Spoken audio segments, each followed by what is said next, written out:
I'm curious to hear your thoughts on the call of Abraham in Genesis 12. It seems like God in this passage will bless those who bless Abraham and curse those who curse Abraham. Yet this doesn't sound very Christian to me. It sounds a whole lot more like some type of tribal volcano god. So how do we understand that? Yeah. Well, it could be that there's some accommodation going on there, that Abraham is thinking of God along the lines of the ancient Near Eastern gods, because he just came out of Ur, which is thoroughly pagan. So I'm sure God had to, in fact, I know God had to accommodate some things in Abraham. So that could be the case.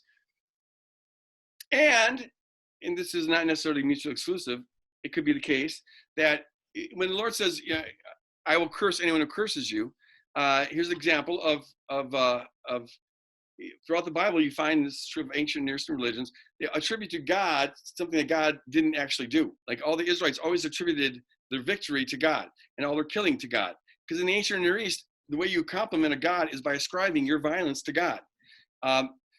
So it could be the case that the curse here is simply part of the natural order that God created. As I've said in other questions, from a biblical perspective, the punishment for sin is built into the sin itself. And so a curse comes upon us just by nature of living in antithesis to God's design. So those who are not going to be blessing this community are going to find themselves coming under a curse. You can see it that way. On the other hand, it could be the case that God is, for the purposes of growing this family that's going to bless all the families of the earth, puts in a special provision here that there is a special blessing that comes from blessing you and a special curse that comes from not blessing you. That could be the case as well. You can go different ways with that. I might have read it very simplistically, and I didn't read it very carefully at all. So who knows? I kind of viewed it as another way of saying those who are in covenant with Abraham will be blessed, and those who are outside of covenant, Abraham's covenant, will be cursed.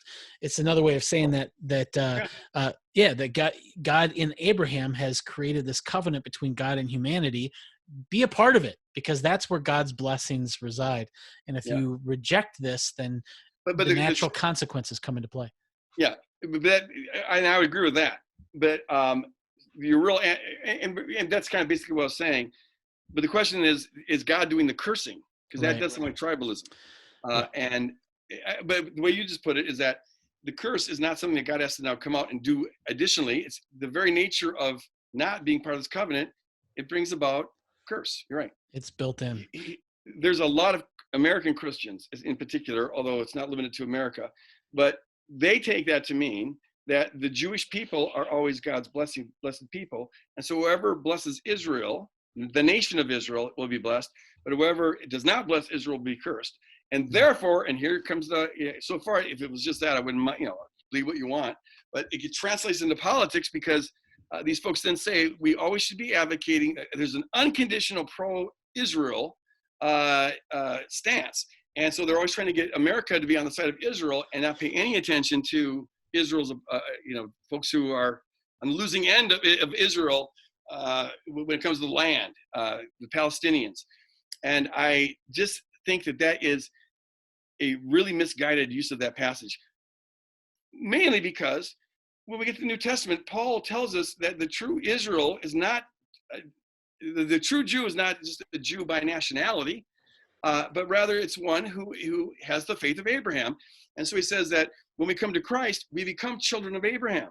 We're part of that covenant. We're honorary Jews, as some have put it. We're grafted in, as he says in Romans 11. And so if you're going to apply the passage at all, it should be that all who bless Christians are going to be blessed, but all who don't are going to be under this curse. Now, I'd be careful about even offering that much, because now we got to talk about, well, what is a true Christian or whatever. I don't want to even go there. But that's just to show, I think it's really misguided to translate a biblical teaching into a political. I mean, the main opponent to the two-state solution, one could argue that possibly we would have had this solved now if it wasn't for evangelical Christians putting pressure on candidates to go unquestionably pro-Israel no matter what. Man, I remember Pat Robertson had a thing circulating back, it must have been 2007 or so. But he got like 30,000 signatures, so he claimed, to keep a two-state solution from happening. And we're called to be peacemakers. What's wrong with this picture? It's like, no, it's like, Mm.